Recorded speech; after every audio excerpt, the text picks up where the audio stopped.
If you want the knife world to take you seriously, you need to review fancy fixed blade knives, made for rich people, like this one called the Benchmade Nimravus, which is named after a particular type of extinct saber-toothed kitten with knives for teeth.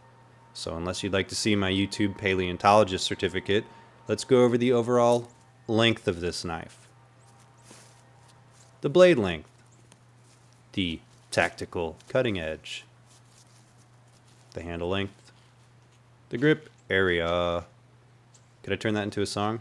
Then the weight, the spine thickness, and handle thickness.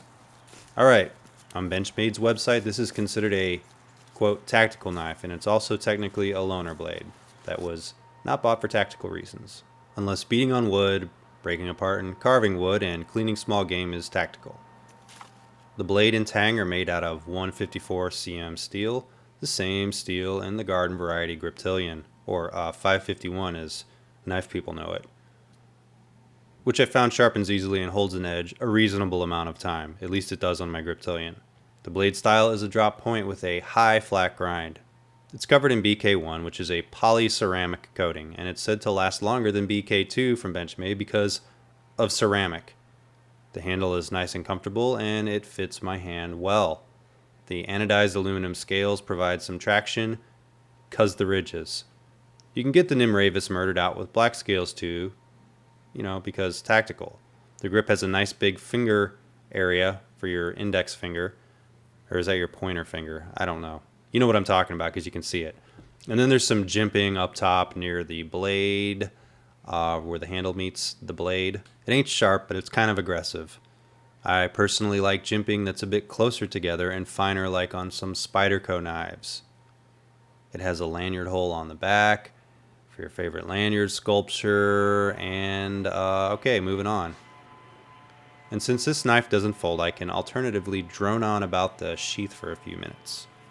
A lot of the time on cheap fixed blades, like the ones I have reviewed in the past, the weakness is the sheath and the heaviness.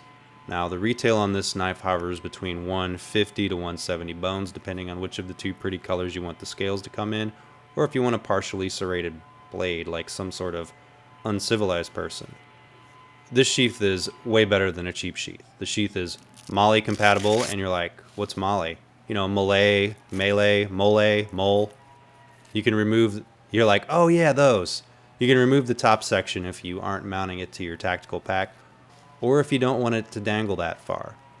So you got a few ways to mount it. The clasp keeps the knife from falling out when hanging upside down there, Batman. It's constructed out of nylon and has that paracord sculpture down there at the bottom if you're into that.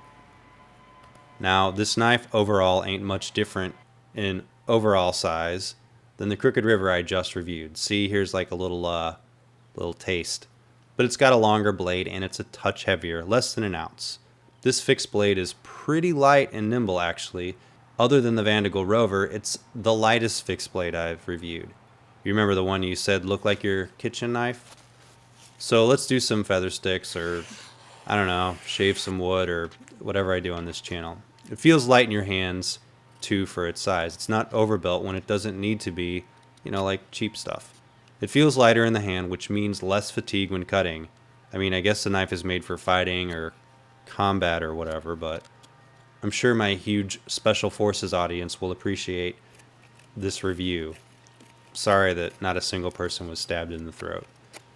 Now, the tip isn't super thin. It's not thick. I don't know if I'd use it as a pry bar, but it would be just fine for batoning.